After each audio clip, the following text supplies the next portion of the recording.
ጤና ይስጥልን የከበረ ሰላምታችን በመላው ዓለም ሆናችሁ ቃል ስፖርት ዩቲዩብ ቻናላችንን ለምትከታተሉ ውድ አድማጮቻችን ላይ ድረስ ብለናል። ከእናንተ ከሆኑ ቃል ስፖርት ዩቲዩብ ቻናል ለዚህም ሰዓት ከእናንተ ውድ አድማጮቻችን መርጠን ከታማኝ ዜና ምንጮቻችንን አረጋግጠን ይዘንላችሁ የመጣነውን ስፖርታዊ ጥንቅር በቅደም ተከተል እያጋራናችሁ ቆይታ የምናደርግ ይሆናል። እስከ ፕሮግራማችን ፍጻሜ ቆዩ። ላይክ፣ ሰብስክራይብ፣ ሼር ማድረግ ዛሬም እንዳይረሳ ብለናል። በመረጃ ሰዓታችን ሐሳብ አስተያየታችሁን እያጋራችሁን ስትቆዩ በሀገር ቤትና በአህጉራችን አፍሪካ ለየት ያሉ ጥንቅሮችን ለእናንተ ውድ አድማጮቻችን አሰናድተናል። በአውሮፓ የመረጃ ሰዓታችን ዣቪ አሎንሶን ማን ይተካል የሚለው ጉዳይ ተረጋግጧል። በቀጣይ ዣቪ አሎንሶን ተተኪ እንነግራችኋለን። በሪያል ማድሪድ ቤት ተጨማሪ ጉዳቶችን ሰምተናል። ከዛ ውጪ በዳኝነት ጉዳይ ላይ ቅሬታ ያስቀርባል ተብሏል። አንደኛው ጉዳይ በባርሴሎና ቤት የአሰልጣኝ ሃንሲ ፍሊክ ጋዜጣዊ መግለጫ እጃችን ላይ ደርሷል። አነጋጋሪ ሁለት የጣሊያን መረጃዎችን ይዘናል። ሌላ በጣም ድንቅ አጥቂ በአውሮፓ ዙሪያ እያየን ነው። የኔማርን ጉዳት በተመለከተ ተጨማሪ መረጃዎችን አግኝተናል። በአውሮፓ የመረጃ ሰዓታችን ከምትከታተሉት ውስጥ ነው። በፕሪሚየር ሊግ የመረጃ ሰዓታችን የፕሪሚየር ሊግ የአጥቂ ዝውውር ክረምት ላይ በትልቁ ተመልክተናል። አንዱን አጥቂ እናነሳለን። የፓላሱ አሰልጣኝ ቆይታን፣ የቀድሞ የቶትናም ተጫዋች ሳኑንግሚን ለየት ያለን አጋጣሚ በመረጃ ሰዓታችን ካነሳን በኋላ የሲቲን ሁለት ቁልፍ ተጫዋቾች እናነሳለን። አንደኛው ተጫዋች በጣም አስደናቂ ጉዞ ላይ ይገኛል። የጋርዲዮላ ጋዜጣዊ መግለጫ የተወሰኑ እጃችን ላይ ደርሷል። በተለይም ከቡድን ዜና ጋር በተያያዘ እሳቸው ያነሷቸው ነጥቦች ነበሩ፣ እንመለከተዋለን ይሄንን ጉዳይ። በቼልሲ የመረጃ ሰዓታችን በጣም ወሳኝና ቁልፍ ተጫዋቾች በልምምር ላይ ያልተመለከትናቸውም አንደኛው እናነሳለን። ከዛ ውጪ ሁለት ተጫዋቾች የቼልሲ ቆይታ ነገር አሁን በትልቁ ጥያቄ ምልክት ውስጥ የወደቀ ጉዳይ ሆኗል። ምክንያቱን እናነሳለን። አንደኛው ተጫዋች በተለይም በክረምት ሊፈጸመው የነበረው ዝውውር ተገቢነትን ያሳየ እየተባለ ነው። ተጨማሪ መረጃ ለሻማዮቹ ለዓለም ክለብ ሻምፒዮኖቹ መረጃ ይዘናል። ክርስቲያን ቹቪ የኢንተር ሚላን አሰልጣኝ ናቸው። ጋዜጣዊ መግለጫ እየሰጡ ነበር። ትንሽ ለየት ያለ መግለጫ ስለሰጡ እናነሷለን። ከሊቨርፑል ጋር ጨዋታ አለበት ኢንተር ሚላን። ያው ሰበሩን መረጃ ቀደም ባለው የስፖርት የመረጃ ሰዓታችን የሳላን መቀነስ በኢትዮጵያን ሰዓት አቆጣጠር ምሳ ሰዓት አካባቢ ድርሰናችሁ ነበረም። ተጨማሪ መረጃዎችን ይዘናል። በጉዳዩ ላይ አሁንም ተጨማሪ መረጃዎች እየወጡ ይገኛሉ። ግን ከሳላ ውጪ የሊቨርፑል ቁልፍ ተጫዋቾች ዛሬ በልምምር ላይ ያልተመለከትናቸውም እናነሷለን ጉዳዩን። አርሰናልን በተመለከተ ለየት ያለ ጥንቅር ከኦፕታ ከስኩዋካ ከሁስኮርድ አሰባስበን ይዘን መተናል። ለየት ያለ ጥንቅር ካደረስናችሁ በኋላ የማይክል አርቴታ የተወሰነ መግለጫ እጃችን ላይ ደርሷል። የቡድኑን ወሳኝ ተጫዋች እናነሳለን። ከዛ ውጪ በአርሰናል በኩል አንድ ትልቅ ጨዋታ ይጠብቃቸዋል። ስለ ጨዋታው እናነሳለን። በቅጣት ምክንያት የማይገኝ የአርሰናልም ተጫዋች አለ። በአርሰናል እግር ኳስ ታሪክ ውስጥም በትልቁ የምናነሳቸው ተጫዋቾች አሉ። በተለይም በአርሰን ቬንገር ዘመን ከነበሩት ውስጥ አንዱን በትልቁ በመረጃ ሰዓታችን ሰፊ ሽፋን ሰጥተን እንመለከታለን። የአርሰናል ደጋፊዎች አብራችሁን ቆዩ። ዩናይትድ ቤት የቡድን ዜና እናነሳለን። በተለይም ክለቡን ከሚለቁ ተጫዋቾች ከዛ ደግሞ ክለቡን ለቀው በውሰት ካሉ ተጫዋቾች ለየት ያለው እናነሳለን። ከዙር ጋር አያይዘን ደግሞ አንድ ተጫዋችን ለማምጣት ምናልባት ለዩናይትድ አንዳንድ ነገሮች ፈተና ሊሆኑ ይችላሉ እያለ ነው። የሚረርስ ፉትቦልን የዩናይትድን ዝውውር እናነሳለን። ከዛ ውጪ በቡድን ዜና ማቲያስ ኩኛን ለየት ያለ ጥንቅር አሰናድተንበታል። የማንቸስተር ዩናይትድ ደጋፊዎችም ሀሳብ አስተያየታችሁን በወቅታዊ ጉዳይ እያጋራችሁን በክለባችሁ ዙሪያ ሊሆን ይችላል በፕሮግራማችን ይዘት እስከ ፕሮግራማችን ፍጻሜ ቆዩ። ቃል ስፖርት ዩቲዩብ ቻናል እንደተለመደው ለእናንተ ውድ አድማጮቻችን ስፖርታዊ ጥንቅሮችን በቀን 2 ጊዜ በማለዳውና በምሽቱ እናደርሳችኋለን። እናንተ ደግሞ በሁለቱም የመረጃ ሰዓት ስትከታተሉ ላይክ፣ ሰብስክራይብ፣ ሼር እያደረጋችሁ እንድታበረታቱን በትህትና ጠይቀን ስፖርታዊ ጥንቅሮቻችንን ዛሬም ከሀገር ቤት እንጀምር። የኢትዮጵያ ብሔራዊ ቡድን ቡሩንዲን በመለያ ምት 14-13 አሸንፎ ለፍጻሜ ደርሷል። እንደሚታወቀው የአፍሪካ ትምህርት ቤቶች እግር ኳስ ውድድር የሴካፋ ዞን ማጣሪያ ላይ የተሳተፉ እንደሆነ ይታወቃል። የኢትዮጵያ ብሔራዊ ቡድን በሁለቱም ጾታ በግማሽ ፍጻሜ ብሩንዲያቸውን የገጠመው የኢትዮጵያ ከ15 ዓመት በታች ቡድን በወንዶቹ ዘርፍ ማለት ነው። ጨዋታው 0-0 መጠናቀቁን ተከትሎ በመለያ ምት 14-13 አሸንፈው ፍጻሜ ደርሷል። ትልቅ የሚባል ድል ነው። ለማንኛውም ተከታትለን መረጃውን በቀጣይም ለእናንተ ውድ አድማጮቻችን እንደዚሁ የምናደርሳችሁ ይሆናል። የአፍሪካ እግር ኳስ ውድድር የአፍሪካ ዋንጫ በሞሮኮ አስተናጋጅነት ሊካሄድ የ2 ሳምንት ዕድሜ ወይም የ14 ቀን ዕድሜ ብቻ አካባቢ ቀርቶታል። የምስራቅ አፍሪካዊቷ ተወካይ ሀገር ታንዛኒያ በአፍሪካ ዋንጫ መድረክ ላይ በተከታታይ ለ2 ዓመት መሳተፍ የቻለች ሲሆን በአጠቃላይ በውድድሩ 4 ጊዜ ትሳተፋለች። እንደ አውሮፓውያን አቆጣጠር በ1980 የተካሄደውን የአፍሪካ ዋንጫ ከተሳተፉ በኋላ መልሰው ወደ መድረኩ ለመቅረብ 39 ዓመት የፈጀባት ሀገር ናት ታንዛኒያ። አሁን ላይም በክለብ እግር ኳስም ሆነ ብሔራዊ ቡድን በሴካፋ ቀጠና አስገራሚ እንቅስቃሴን ከሚያሳዩ ሀገራት ውስጥ ናቸው። ኢትዮጵያም በአንድ ወቅት ከ3 አስርተ ዓመታት በኋላ ለአፍሪካ ዋንጫ መድረክ በቅተን እንደነበረ ይታወቃል። በዚህ ዓመት ተመልካችንን በሞሮኮ ይስተናገዳል። የአፍሪካ ዋንጫ ከ14 ቀን በኋላ ደግሞ በቀጥታ ውድድሩ ይጀመራል።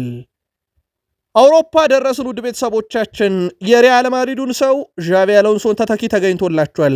ሪያል ማድሪድ ቤት ውሳኔ ተላልፏል። ውድ ቤተሰቦቻችን ሰበር መረጃችን ከዛ ይጀምር። የሪያል ማድሪድ ከፍተኛ ኃላፊዎች ከምሽቱ ሽንፈት በኋላ በክለቡ ሁኔታና በአጠቃላይ ዣቪ አሎንሶ ወደፊት ቆይታ ዙሪያ በውስጥ ስብሰባ ተደርጓል። ሪያል ማድሪድ ከማንቸስተር ሲቲ ጋር የአውሮፓ ሻምፒዮንስ ሊግ መድረክ አለው። በክለቡ በኃላፊነት ላይ ቀጥሎ የሚችሉበት አጋጣሚ ተፈጥሯል ተብሏል። ይሄም በሲቲ ከተሸነፉ ነው። ሎስ ብላንኮ ዣቪ አሎንሶ እንዲቀጥል እንደሚፈልጉ ሲገለጽ፣ ይሁን እንጂ ሁሉም ነገር በውጤት ላይ ተመረኮዝ ይሆናል ተብሏል። የክለቡ ኃላፊዎች ሁሉም ኃላፊነት የዣቪ አሎንሶ ነው የሚል እምነት ባይኖራቸውም በቅርቡ በተመዘገቡ ውጤት ግን ደስተኛ አይደሉም ተብሏል። በተጨማሪም በቡድን ውስጥ በርካታ ተጫዋቾች ከአሰልጣኙ ጋር ጥሩ ግንኙነት የላቸውም፣ በሐሳቡ የማይስማሙ የሚል ስጋቶች አሉ። አሰልጣኙ ከአትሌቲክ ቤልባኦ ጨዋታ በኋላ ለተጫዋቾቹ የ2 ቀናት ረፍት መስጠታቸው የክለቡን ኃላፊዎች አለማስደሰቱ ተነግሯል። በዚህ ምክንያት ቡድኑ ለተሸነፈበት የሴልታ ቪጎ ጨዋታ 1 ቀን ብቻ ነበር ልምምድ መስራት የቻሉት። አሰልጣኝ ዣቪ አሎንሶም ታዲያ በሲቲ ጨዋታ ከተሰናበቱ ማን ይተካቸዋል ለሚለው ጉዳይ በትልቁ ሲጠበቅ ነበረ። እንግዲህ እሳቸው የሚሰናበቱ ከሆነ የወጣት ቡድኑ አሰልጣኝ አልቫሮ ሎአ በቡድኑ በአሰልጣኝነት ይቀጥላል። ሪያል ማድሪድ ግን በቋሚነት ዚነዲን ዚዳን አሊያም የርገን ክሎፕን በቋሚነት የእሳቸው መንበረ ስልጣን አልጋ ወራሽ አድርገው የመሾም ደግሞ ፍላጎት አላቸው ተብሏል። ለጊዜው ግን የአልቫሮ አርቢኦላ በቡድኑ ጊዜያዊ አሰልጣኝ ሆኖ ይሰራል ማለት ነው። በሲቲ ሪያል ማድሪድ የሚሸነፍ ከሆነ የዣቪ አሎንሶ ስንብት እውነት ስለሚሆን ማለት ነው። ፈረንሳዩ የሪያል ማድሪድ የፊት መስመር ተጫዋች ኬሊያን ምባፔ በሴልታ ቪጎ ጨዋታ ላይ ጣቱ መሰበሩ ተረጋግጧል። ይሁን እንጂ ኬሊያን ምባፔም በማንቸስተር ሲቲ የሻምፒዮንስ ሊግ ጨዋታ እንደሚሳተፍ ተነግሯል። በሌላ በኩል ዲያን ዊሰን እና ኤድዋርዶ ካማቪንጋ የማንቸስተር ሲቲ ጨዋታ ሊያመልጣቸው እንደሚችል ተዘግቧል። የእጅ ጣቱ ጉዳት ስለሆነ ምናልባትም በሕክምና እርዳታ ጨዋታ እንዲያደርግ ይፈልጋሉ ተብሏል። ዣቪ አሎንሶ በዛ ላይ ቡድኑ በእንደዚህ አይነት ቀውስ ሰዓት ላይ የቡድኑን ቁልፍ ተጫዋች በጣት ስብራት ብቻ ማጣት አይፈልጉም ዣቪ አሎንሶ። በዛ ላይ እሳቸውን ቆይታ የሚወስነው ጨዋታ እንደሆነም ይታወቃል። የሪያል ማድሪዱ ብራዚላዊም የኋላ መስመር ተጫዋች ኤደር ሚሊታኦም ጉዳት እንዳስተናገደ ይታወቃል። አሁን ላይ ኤደር ሚሊቶ በግራ እግሩ የጡንቻ ጉዳት እንዳጋጠመው ተረጋግጧል። ይህንም ተከትሎ ኤደር ሚሊታኦም ከ3 እስከ 4 ወራት ድረስ ለሪያል ማድሪድ ግልጋሎት አይሰጥም። ሪያል ማድሪድ በእንደዚህ አይነት የውጤት ቀውስ በእንደዚህ አይነት የጉዳት ቀውስ ውስጥ የሚገኝ ቡድን ሆኗል። ምናልባትም በሲቲ ሲሸነፉ ደግሞ የአሰልጣኝ መሰናበት ሂደት ይጠብቃል ማለት ነው። ሪያል ማድሪዶች በጨዋታው ላይ ሲሸነፉ ኢግሊያሲስ በተለይም ጁድ ቤሊንግሃም ላይ የሰራው ጥፋት በጣም ከበድ ያለ ነበር። አይኑ አካባቢ የደረሰው እጅግ ከፍተኛ የሆነ የደም መፍሰስም አጋጥሞት ነበረ። ጁድ ቤሊንግሃምን በክርኑ ነበር የመታው። ከዚህ ጋር በተያዘ ተጫዋቹ በቀይም አልወጣም፣ በቫርም አልታየም። በአንድ ወቅት ላሚን ያማል በካብሪያል እንደዚህ አይነት ጥፋት ተሰርቶበት በቀይ ካርድ ወጥቶ ነበረ ተጫዋቹ። በዚህ ምክንያት ይህ ጉዳይ እንዴት ይታየልናል በሚል ለላሊጋው ቅሬታ ለማቅረብ አስበዋል ይላል የዴሮ ስፖርት ዘገባ ነው ከሪያል ማድሪድ ጋር በተያዘ። ሌላው በሪያል ማድሪድ ልናነሳው የወደድነው ጉዳይ የሮድሪጎ ጎኤሽን ጉዳይ ነው። ከዚህ ቀደም ራፋ ማሪያኖ 1416 ደቂቃን በ29 ጨዋታ ተጫውቶ ጎል አላስቆጠረም ነበረ። ሮድሪጎ ጎኤሽ ደቂቃዎቹ ያንሳሉ። በእርግጥ ወደ 1387 ደቂቃን የተጫወተው ግን የጨዋታ ቁጥር ብዛት 32 ደረሰም፣ ግብ የለውም። አሁን በሪያል ማድሪድ ረጅሙ ግብ ሳያስቆጥር እየተጫወተ ያለው ተጫዋች እንደሆነ ይታወቃል። ሃንሲ ፍሊክ ጋዜጣዊ መግለጫ እየሰጡ ነበር። ውድ ቤተሰቦቻችን ይህን መረጃ ለእናንተ ውድ አድማጮቻችን በምናሰናዳበት ሰዓት ጥቂቱን ብቻ እንንገራችሁ። እሳቸው ሪያል ማድሪድ በሴልታ ቪጎ የተሸነፈበትን ጨዋታ ተመልክቶት እንደነበረ ተጠይቆ ነበረ። እውነት ለመናገር አልጋዬ ላይ ነበርኩኝ እና መልእክት ደረሰኝ። በዛ ጉዳይ ላይ ግን ማተኮር አልፈለግኩም። እኔ እንደዚህ አይነት ነገሮች ላይ ኢነርጂን ማባከን አልፈልግም። እኔ የምፈልገው ነገር የራሴን ቡድን መጠበቅ ነው። ከእንደዚህ አይነት ሽንፈት፣ ከውጤት ማጣት፣ ስለ ቀጣይ ተጋጣሚያችን ማሰብ እዛ ላይ ነው ትኩረት ማድረግ የምፈልገው። የሴልታ ቪጎና የሪያል ማድሪድን ጨዋታ ፈጽሞ አላየውትም ብለዋል እሳቸው። ግን የባርሴሎና ሰዎች ይህን ጨዋታ ሳይከታተሉት ይቀራሉ ተብሎ አይታሰብም። ምክንያቱም ያላቸው የነጥብ ልዩነት 4 ሰፍቶ ነበረ በወቅቱ። በዛ ውጤት ይቀጥላል ወይስ ማድሪድ ያጠበዋል የሚለውን ባርሴሎናውያን በትልቁ ይጠብቁታል ተብሎ ይታሰባል። ግን ሃንሲ ፍሊክ በፍጹም አላየሁትም ጨዋታውን ብለዋል። ቴር ስቴገን ለጨዋታ ዝግጁ መሆኑን በተመለከተ ምላሽ ሰጥተዋል። ቴር ስቴገን ለመመለስ ዝግጁ ነው ያሉት ሃንሲ ፍሊክ ቴር ስቴገን በነገው ዕለት የሕክምና ቡድን አባላት ማረጋገጫ ወረቀት ይሰጡታል። በመመለሱ በጣም ደስተኛ ነኝ ብለዋል። ከቡድኑ ጋር የገባበትን ሰጣ ገባ እንዴት ይፈታል የሚለው ይጠበቃል። ምክንያቱም ተጠባባቂ መሆኑን ለሰጣ ገባ የደረገው አሁንም ሲመለስ እሱ ነው። እሳቸው ታዲያ እዚህ ጋር በማያሻማ መልኩ አንድ ነገር ተናግረዋል። አንድ ላረጋግጥላችሁ የምፈልገው ነገር ሁዋን ጋርሻ የባርሴሎና ቁጥር 1 ግብ ጠባቂ ነው ብለው በዛው ለጋዜጠኞቹ ጥያቄ ሳይጠይቋቸውን ሁላ ምላሽ የሰጧቸው። ስለዚህ ቴር ስቴገንም ተመልሷል። በጣም ደስ ብሎኛል። የሕክምና ወረቀቱን ነገ ያገኛል። ቁጥር 1 ግብ ጠባቂያችን ሁዋን ጋርሻ ሆኖ ይቀጥላል ብለዋል። ያ ማለት በጥር የማርክ አንድሬ ቴር ስቴገን ስንብት በባርሴሎና ቤት እውን የሚሆንበት እድል እንዳለ ሌላ ማረጋገጫ ይመስላል። ጣሊያን ደርሰናል። ውድ ቤተሰቦቻችን ጣሊያን ስንጓዝ እኛም ጣሊያን ድረስ የተጓዙ ደጋፊዎችን አስቀድመን እንመልከት። ደጋፊዎቹ የሌስተር ሲቲ ታማኝ ደጋፊዎች ናቸው። ታዲያ ጣሊያን ድረስ የሄዱበት ዋና ምክንያታቸው የቀድሞ ተጫዋቻቸው ሌጀንዳቸው ጄሚ ቫርዲ ክሮሜንሴን ወክሎ እየተጫወተ ነው። ስለዚህ እሱን ለማየት ነው እዛ ድረስ የሄዱት። ታዲያ በስቴዲየም ውስጥም የሌስተር ሲቲ መለያቸውን ግጥም አድርገው ለብሰው የክሮሜንሴን ባንዲራ ይዘው ለጄሚ ቫርዲ ድጋፋቸውን ሰጡ። ከዛ በኋላ ግን ጨዋታው ሲጠናቀቅም በጄሚ ቫርዲ በኩል ሁለቱን ታማኝ ተጓዥ ደጋፊዎች አግኝተው አብሯቸውን ፎቶ ተነስቶ አመስግኗቸዋል። የሌስተር ሲቲ ታማኝ ሰው ነው ማለት ይቻላል። ምክንያቱም እነ ሪያድ ማህሬዝ ወደ ሲቲ ሲያመሩ አልሄደም እሱ። እነ ዳኒ ድሪንክ ዋተር እነ ንጎሎ ካንቴ ወደ ቼልሲ ሲያቀኑ እሱ ግን ለክለቡ ታማኝ ነበረም። በርካቶች ክለቡን ለቀዋል፣ እሱ ግን አልለቀቀም። በኋላ ላይ ሌስተር ሲቲ አገልግሎትን ጨርሰሃል ብለው ያሰናበቱት ተጫዋች እንደነበረ ይታወቃል። ለማንኛውም ጣሊያን ድረስ እኛም ስንጓዝ ከተጓዙ ደጋፊዎች መረጃውን እንጀምር ብለን ነው።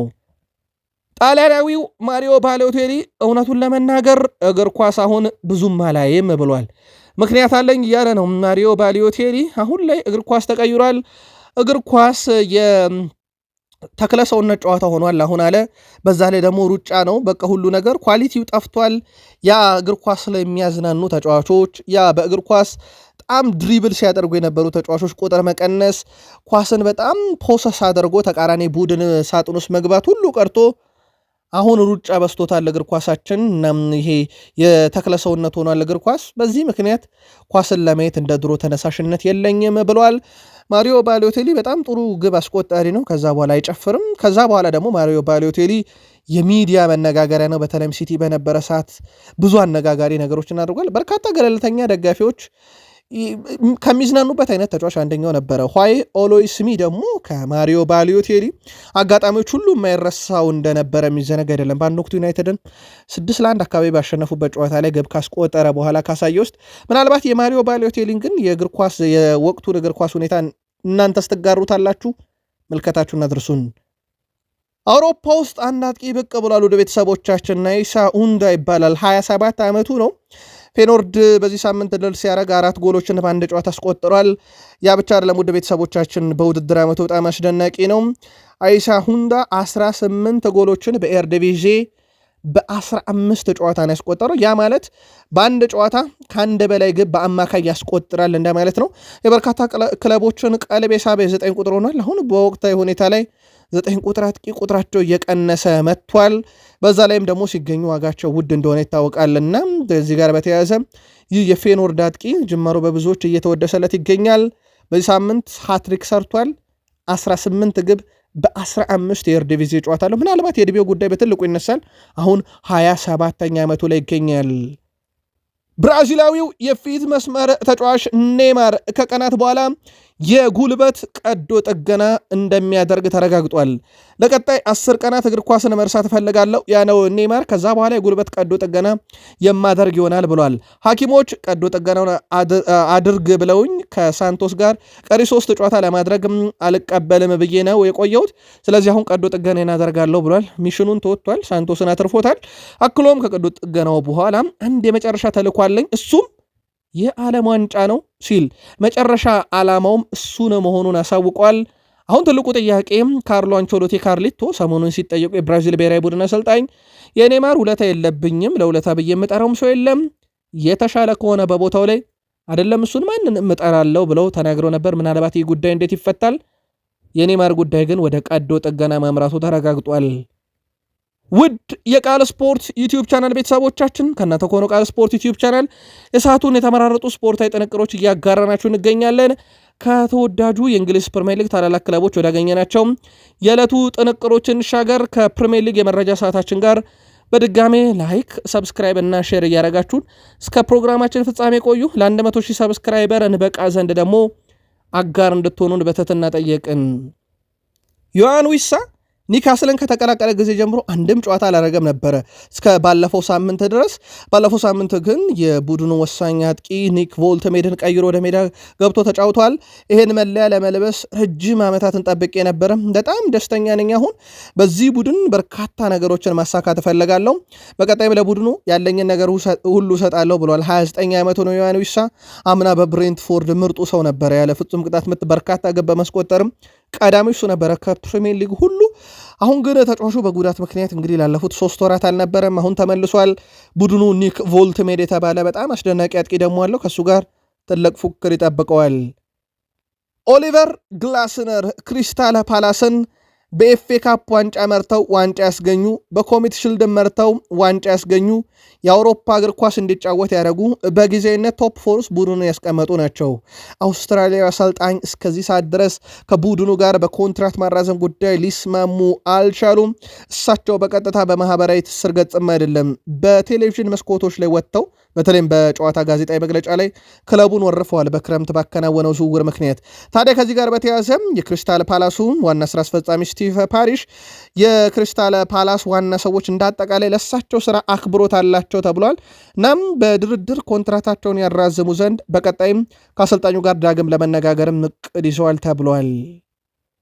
የቀድሞ የቶትናም ሆትስፐርስ ተጫዋች ነው። በቶትናም የመረጃ ሰዓት እናንሳው። ሰን ሁንግሚን አንዲት ሴት ወደ ሶን ሁንግሚን ሄዳ ከሱ እንዳረገዘች፣ ስለዚህ ብዙ ገንዘብ እንዲሰጣት አሊያም ሚዲያ ላይ ስሙን እንደምታጠፋ ትናገራለች። ሰንም በሁኔታው ተደናግጦ ወዲያውም በሐሳቧ ተስማምቶ 153,000 ፓውንድ ሰጣት። ከዛም በተጨማሪ ገንዘብ ስትጠይቅ ሄዶ ይህንን ጉዳይ በሕክምና ሊያረጋግጥ ይፈልጋል። እሱም እንግዲህ በምርመራ እንዲረጋገጥ አደረገ። ያንተ መሆኑን አረጋግጥ፣ ያ ከሆነ ምንም ማድረግ አልችልም፣ ያንተ ካልሆነ ደግሞ ትከስና ብርን ታስመልሳለ ብለው ነበረ። እሱም ያለውን አደረገ። ልጅቷ ስትመረመር ጭራሽ እርጉዝ አለመሆኗ ተጋለጠ። እንዲሁም ዶክተሩ ውጤቱ እንዲቀይርላትና በጋራ ለመጠቀም ስምምነት ፈጽመው የነበረ ቢሆንም ሰን ባላቸው የሐኪም ቤት ውስጥ በግል ዶክተር አማካኝነት ሕክምናው እንዲደረግለት ማድረጉን ተከትሎ ተርፏል። ይህንም ተከትሎ ሁለቱም ዶክተሩም ልጅቷም የ4 ዓመት እስራት ተፈርዶባቸዋል ተብሏል። የቀድሞ የቶትናም ሆትስፐርስ ተጫዋች ሰን ሁንግሚን በዚህ ሳምንት በቶትናም ተገኝቶ በአውሮፓ ሻምፒዮንስ ሊግ የምሽት ጨዋታ ላይ ተገኝቶ ስንብት እንደሚደረግለት የሚታወቅ ነገር ነው። በዛው መረጃው እናንሳው ብለን ነው።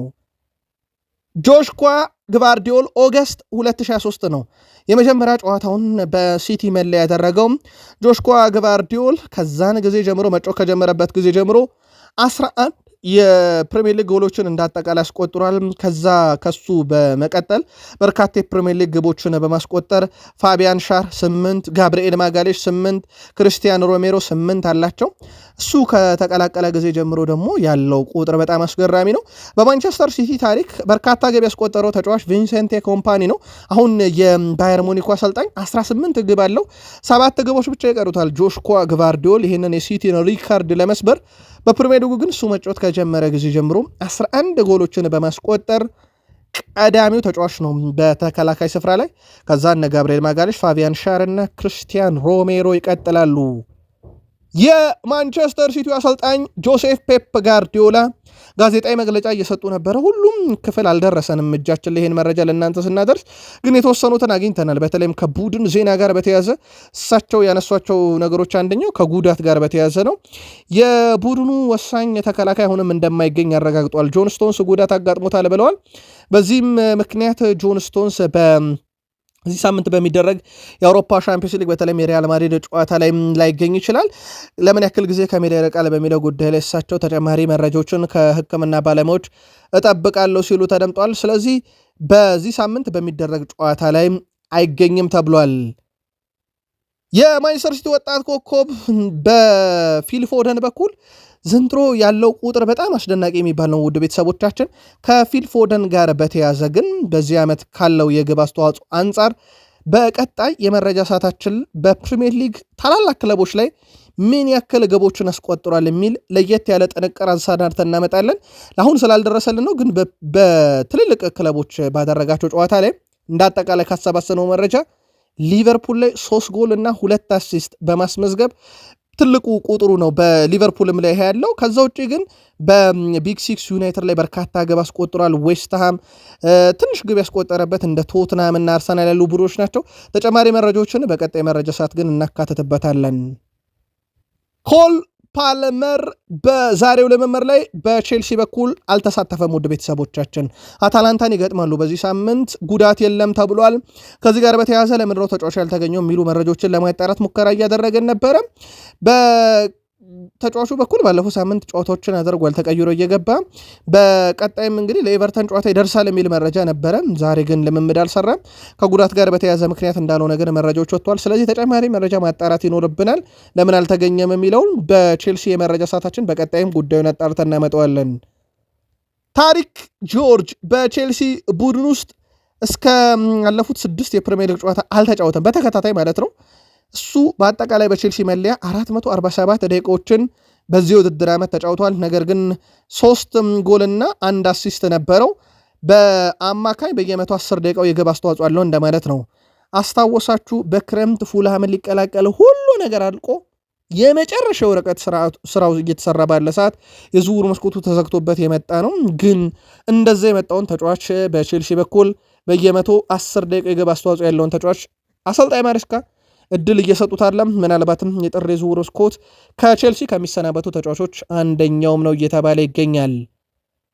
ሌላኛው ፋኩንዶ ቡናኖንቴ ነው። እስካሁን እየተጫወተ አይደለም። ይሄም ባለፉት 3 ጨዋታ ጭራሹኑ በስኳድ ውስጥ አልነበረም፣ በተቀያሪም ወንበር ላይ አልነበረም። ለመጨረሻ ጊዜ እሱ የተጫወተው ከባርሴሎና ጋር በነበረ ጨዋታ ላይ ነው። እሱንም ተጠባባቂ ወንበር ላይ ሆኖ ጨርሶታል። ማሬስካም ጉዳት አጋጥሞታል ተጫዋቹን እና በዚህ አጋጣሚ ረፍት ይፈልጋል። በተጫዋቹ በኩል እንግዲህ በቀጣይ በጥቂት ቀናቶች ውስጥ ለቡድኑ ይመለሳል ብለዋል። ለየትኛው ጨዋታ ይመለሳል በሚለው ጉዳይ ላይ ግን ማረጋገጫ አልሰጡበትም። ምናልባትም ፋኩንዶ ቡናኖንቴ ሌላ ከክለቡ በጥር የዝውውር መስኮት ሊለቅ የሚችልበት ሰፊ እድል አለ የሚል መረጃ በተደጋጋሚ እየወጣ ይገኛል። ቼልሲ ቤት የስኳድ ዴፕዝ ችግር የለባቸውም፣ ግን ማሬስካ ምርጫቸው እንዳልሆነም እየተነገረ ነው። በዋናው ቡድን ደረጃ ያለፉትን 3 ጨዋታ ግን ያልነበረው በጉዳት ምክንያት ነው ብለዋል። የሊቨርፑሎችን ጥንካሬ ብልህነት አውቃለሁ እያሉ ነው ክርስቲያን ቹቪ የኢንተር ሚላኑ አሰልጣኝ። በቡድኔም እርግጠኛ ነኝ ጠንካራ ቡድን እንገነባለን ብለዋል።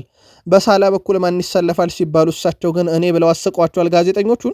የኢንተር ሚላን አሰልጣኝ ክርስቲያን ቹቪ ሊቨርፑል ለዋንጫ የሚፎካከር ጠንካራ ቡድን እንደሆነ ገልጸዋል።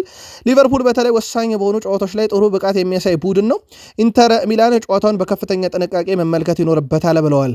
ክርስቲያን ቹቪም ሊቨርፑል የውድድር ዘመኑ በጥሩ ሁኔታ ጀምረው ከቅርብ ጊዜ ወዲህ ደግሞ ትንሽ ወደኋላ ማለቱን የገለጹት ሲሆን እንዲህ ይሁን እንጂ ይህ የውጤት ማጣት የተለመደ መሆኑንና ሊቨርፑል አሁንም ጠንካራው ቡድን መሆኑን አንስተዋል። አሰልጣኙ ቡድናቸው ለሊቨርፑል ጨዋታ በሙሉ አቁሙ እንደተዘጋጀ እናም የሊቨርፑል ወቅታዊ ሁኔታን ከግምቱ ሳናስገባ ጨዋታው ፈታኝ እንደሆነ አውቀን ወደ ሜዳ እንገባለን ብለዋል። በእርግጥ በሜዳቸው የሚያደርጉት ጨዋታ ነው። ለጨዋታው ቡድናቸው በጥልቀት እየተዘጋጀም እንደሆነ ጠቅሷል። በዚህ ሳምንት ከምንጠብቃቸው የአውሮፓ ሻምፒዮንስ ሊግ ትልቅ ጨዋታዎች ውስጥ አንደኛው ነው ማለት ይቻላል። ሳላ ከቡድኑ ጋር ልምምድ ሰርቷል። ሙሉ ልምምድ ከኢንተር ሚላን ቡድን እንደተቀነሰ ነግረናቸዋል። ወደ ጣሊያን አላመራም። ሙሉ ልምምዱን ነው በዛሬው ዕለት ያከናወነው። ውሳኔው ግን ውድ ቤተሰቦቻችን የአርኔ ስሎት ብቻ አይደለም። ይህ ውሳኔ የማኔጅመንቱም የቦርዱ ጭምር ነውና የሳላ ከሊቨርፑል ስብስብ ውጭ መሆን የአርኔ ስሎት የመጨረሻ ውሳኔ ብቻ አርጋችሁ እንዳትወስዱት። ሌላው ሊቨርፑል እስከ 27 ኮንትራት እንዳስፈረመ ይታወቃል።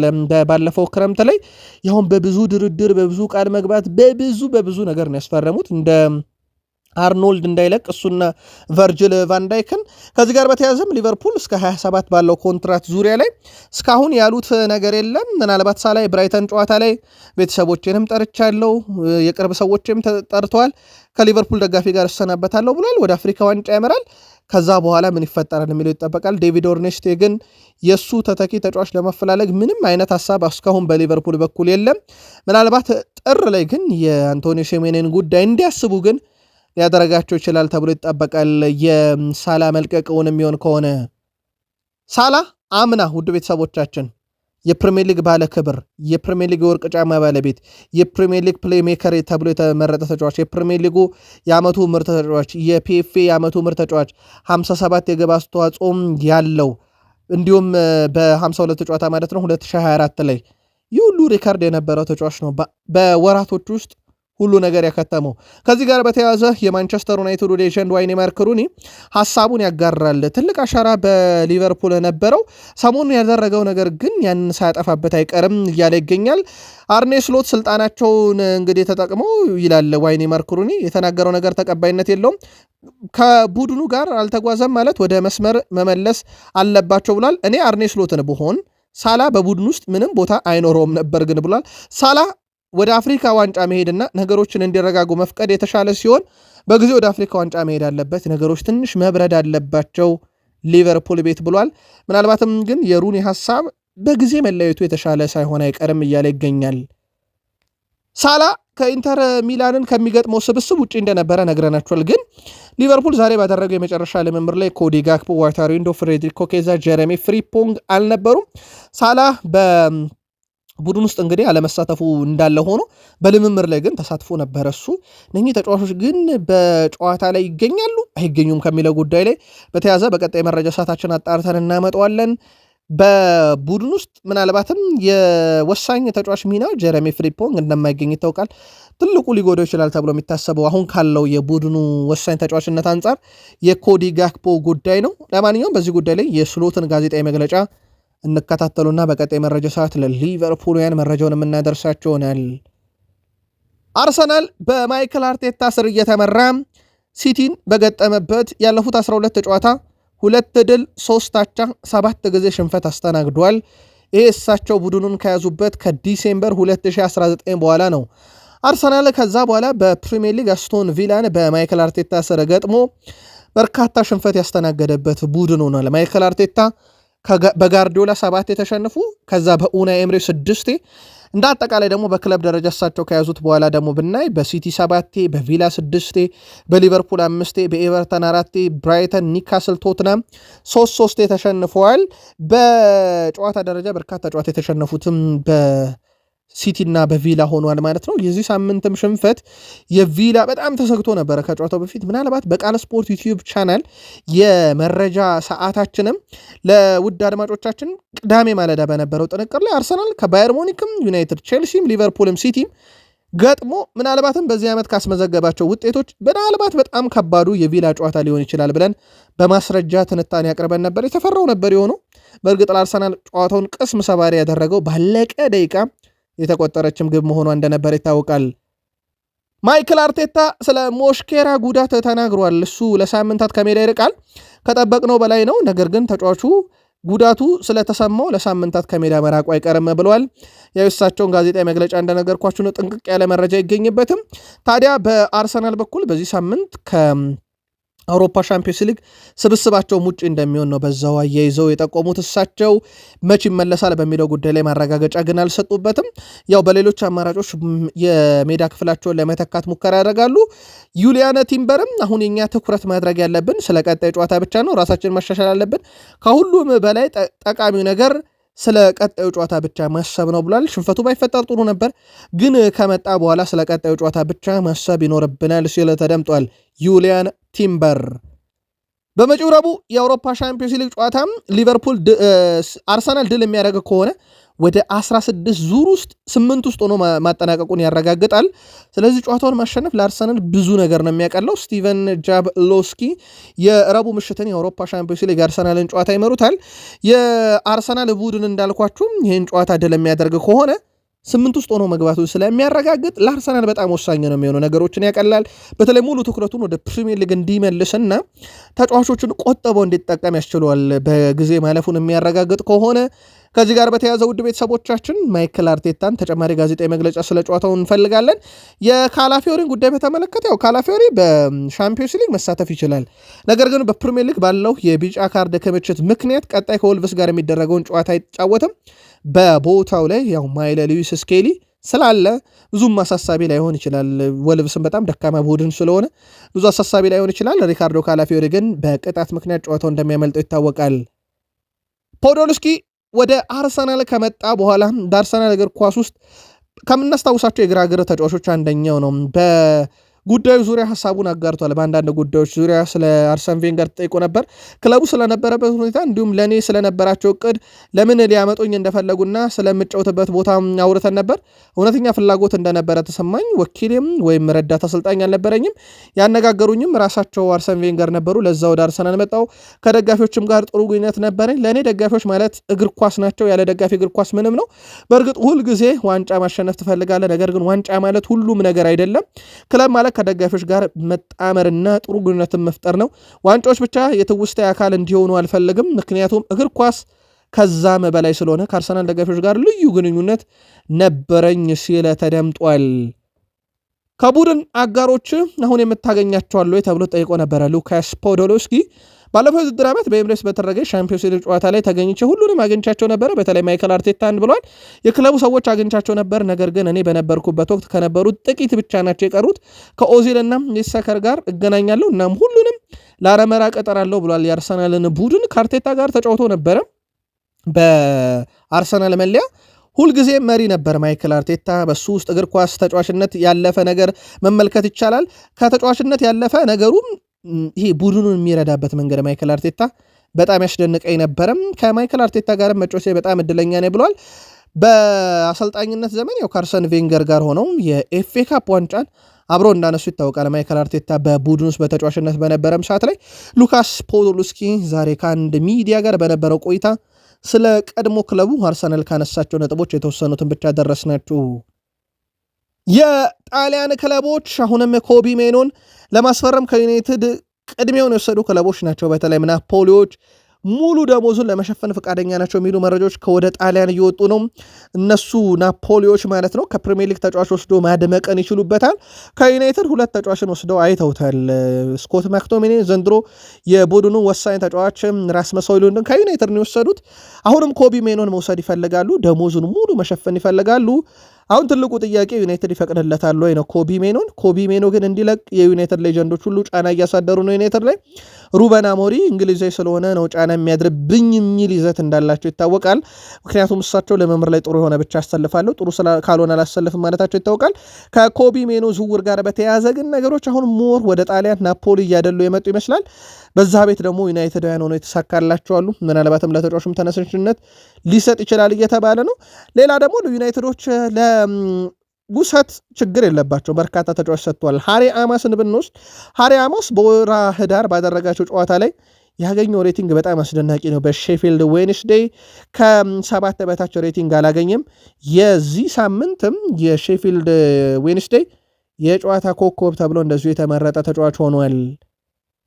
ማንቸስተር ዩናይትድ በክረምት የዝውውር መስኮት የአማካኝ ስፍራውን ለማጠናከር ዋና ዋና እቅዶችን በዝርዝር ውስጥ አካቶ ስራዎችን እየሰራ እንደሆነ ይታወቃል። እንግሊዛዊ ወጣት የ21 ዓመቱ የፓላሱ አዳም ዋርተን አንደኛው ማሳያ ነው። ምናልባት በዚህ ሳምንት የፉልሃምና የፓላስን ጨዋታ ካያችሁ የአዳም ዋርተንን ብቃት ለመገምገም ጥሩ ጨዋታ ነው ብዬ አስባለሁ። በግሌ እንግሊዛዊ ወጣት የ21 ዓመት አማካይ አዳም ዋርተን ቀጣዩ መዳረሻው በሻምፒዮንስ ሊግ ውድድር ላይ የሚሳተፍ ክለብ እንዲሆን ይፈልጋል ተብሏል።